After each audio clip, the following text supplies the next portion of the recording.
Hello everybody, and welcome to another Raid Shadow Legends video. I am Pocket Gaming, and in today's video, we're going to discuss solo dungeon farmers. So when you start your raid account, the first thing you're going to do is start a solo champion, so you can solo campaign and make food champions. And at some point, you want to have a solo dungeon farmer for the same reason, so you can farm in the dungeons, so you can farm your artifacts, level up food champions, and that way you can be more efficient with your energy consumption. So you'll get food champions, you'll get farm for gear, and also earn silver at the same time. So my solo dungeon farmer is Nishak Verminlord, but you can also use Venomage. I believe also you can use Orc from the new faction. I was going to level him up or her up when I first pulled him. I forgot what was the fusion for it, but I partly started it and I got him, but I never really leveled him up. But I believe you still can do him because he has a heal in his kit. Attacks all enemies. Has a 50% chance of placing 2 poison debuffs. Poison sensitivity and heals. Yeah, but I don't know if this heal. They nerfed the heal, but he still can do it. All you really need is just regeneration set. So in your solo dungeon farmer, you're gonna need a regeneration set, and then regeneration set, you're gonna prioritize your HP. So I did the fusion for Nishak Verminlord, and I'm so happy to have him because he's a red affinity, and now I can't find him. Yeah, there he is. Because he's a red affinity. I farm on Dragons 20, so red is positive affinity on Dragon 20. I have him in the regeneration set. I prioritized on healing on the HP because the regeneration set gives you plus 15% heal every turn, and I also prioritized on his accuracy and a little bit of resistance because the Tyrell in the wave sometimes will stun him and causes him to die, so I don't want him to fail a run.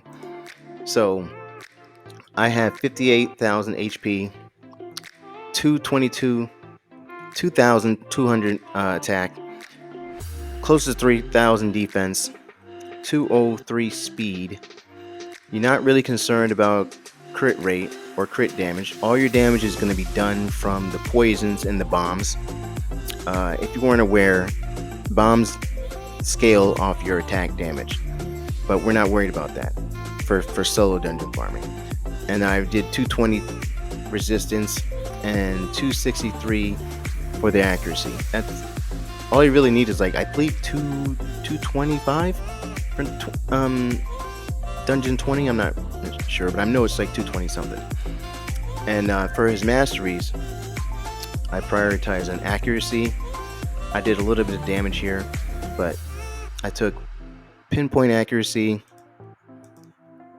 charge focus, arcane celerity, just to increase the turn meter. So you get a 30% chance to increase your turn meter by 10% when a debuff cast by this champion is removed or expires. And then I did Lure Steel, just to give me an added bonus for my accuracy and speed off of the perception gear that I have on. And then I did Spirit Haste, because my food champions, when they die, adds more to my speed. So it increases speed by 8 for each dead ally, stacks up to 24. And then in the offense side, I just did a little bit of crit rate, don't really need it. I only really went to the offense side really just because I wanted to add more speed by increased speed for each enemy killed by this champion, stacks across each round in the battle up to 18 speed. And also I do use him a little bit in on the clan boss, So that's the reason why I have War Master. But so on his artifacts, I have Regeneration Set when it loads. So Regeneration Set. So like I said, accuracy, speed, resistance. This is just wasted. I just couldn't find another piece. I don't have another piece without crit damage. So throughout my gear, you're gonna see crit damage, which would be nice if I had HP or defense, or or I already have resistance. But so then here goes speed, accuracy, defense.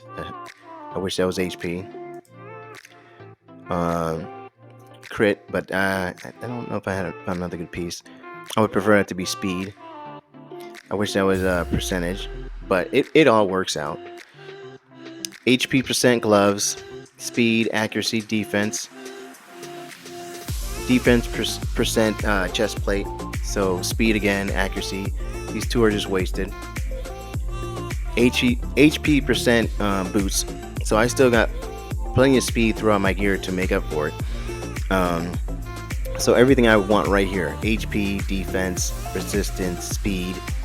And then for the accessories, I have a Revenging Reed, so he gets a 5% chance to counterattack when he's hit. HP percent, defense, 2 attacks.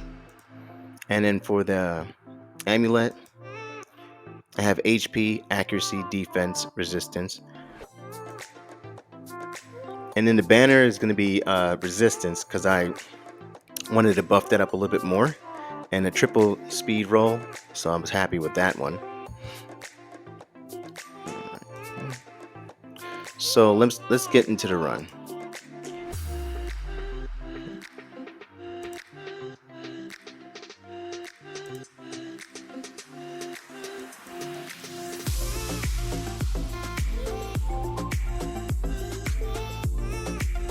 And like when I do the solo runs for this dungeon, I believe I do it in like 2:25, maybe. It's not that long for a solo run. And like I said, because he's a positive affinity, most of the hits are going to be weak, and it also helps with the not getting any debuffs. When they land weak hits, they don't have a chance to land debuffs. But once in a while, when I first built him out, he was taking that stun, and then he would get hit. But because of the way his skills are, he gets an extra turn, so he gets heals twice.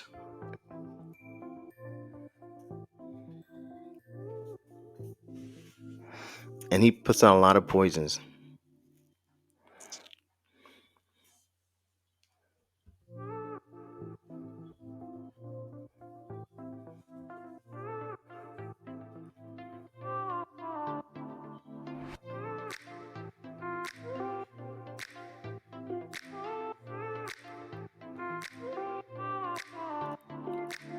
Yeah, it can decrease the turn meter, Tyrell. So they can still land debuffs.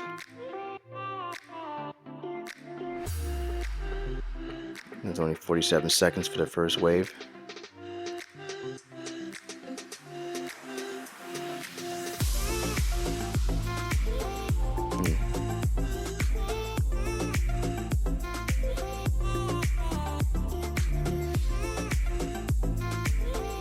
Too bad he doesn't heal when he gets that counterattack. And then he heals again for the extra turn. He just puts out so much poisons.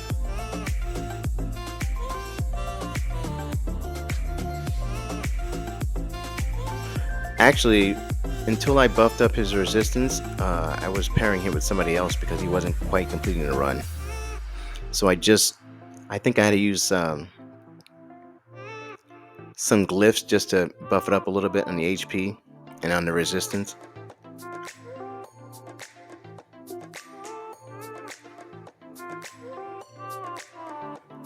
And for the dragon, you definitely want a lot of poisons to bring down his HP when he uses that Scorch ability, because otherwise, if you don't, he's going to stun you, and that can't be resisted.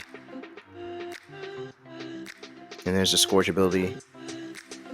but he keeps the poisons up. And this next turn, he should be dead. Hopefully. Yep, 215. That's pretty good. Nothing I want there. And I could even give it a shot on 21. I think he can do it. It took me a long time to get to this point where I can do this on my account. Like I said, I've been playing this game for quite a while, almost 4 years. So I get a sense of enjoyment now that it's like the game is getting a little bit easier. Even though we have those new dungeons added, I will get to those dungeons later. But the game is getting a little bit more enjoyable to play. I do have a lot of champions that I have to work on as far as like 60ing, because at some point I was just focused on pulling champions whenever I could, and I wasn't really focused too hard on building them out. So now I'm kind of playing catch up, where I have to build more champions out, ones that I haven't used. I have completed my faction wars, and I built what I had to build, but those are champions that I won't use again.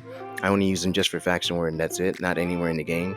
So now I'm at a point where I'm gonna have a little bit more fun, and my main focus right now is 16 champions where I can use 16 key champions I can use in multiple areas. But right now my main focus is to get Doom Tower hard completed, because I can do Ultra Nightmare Clan Boss 2 key.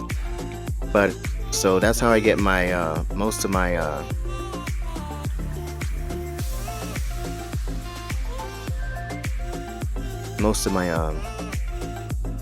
ancient shards and sacred shards through Clan Boss. But Doom Tower, that's just a more shards you can get. So I can complete normal, no problem, but hard is it's a little difficult. So I noticed that you definitely need more resistance when you get closer to harder content. So for anybody out there, you really need to build up your Great Hall just to get added stats. I'm gonna start focusing more on Ice Golem, because I want to get the resistance set, because Baumel has a really good set, but he's on hard. He's tough. He's tough to beat him consistently. Right now, I can beat Baumel, the first boss on Doom Tower hard. I can beat him, but I have to manual him. I can't auto him. On normal I can, but when you do hard, the material drops on hard give you 5-star and 6-star pieces, which is what I want. I don't want to get. I can still get 5-star and 5-star pieces from normal, but more consistently you can get more of 5-star and 6-star pieces with materials dropped on hard. So he did 225 for 21. That's pretty good. And we're gonna do one more, and then I'm gonna wrap this video up. So let's try stage 22. He should be fine on this one because it's in blue. I don't normally do past 20,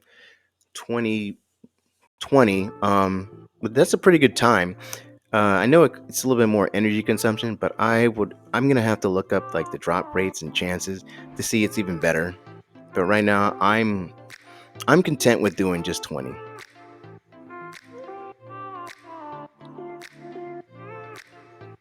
And like I said, you can do solo farming with. You don't have to have a legendary champion. You can use Vermin Lord and Orc. I haven't had my Orc built out, but I have my Venom Mage built out, and I know I had Venom Mage do. I think I had Venom Mage can solo or dual Ice Golem. So I think Venom Mage duels Ice Golem 20 for me. I use Venom Mage with Mariska, but I don't remember the time on that one. I just pulled Phoenix, who I've been trying to pull that epic for a long time. So I'm gonna build him out for Ice Golem, even though I already completed. But I like the I like that champion. He has a really good hard A1. Plus the block revive on his A1 is really good for Ice Golem. That way, when he doesn't have his minions on the Ice Golem, he won't do as much damage. I believe when one minion, it's like 50% ignore defense, and I think when he has both of them up, it's 100%, and then he really smacks really hard. And we're doing pretty good on time on this one too.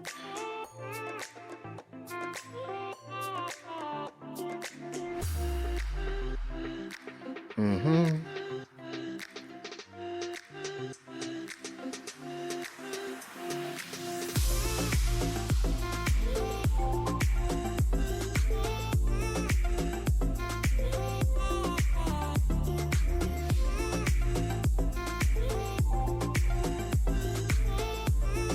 I was.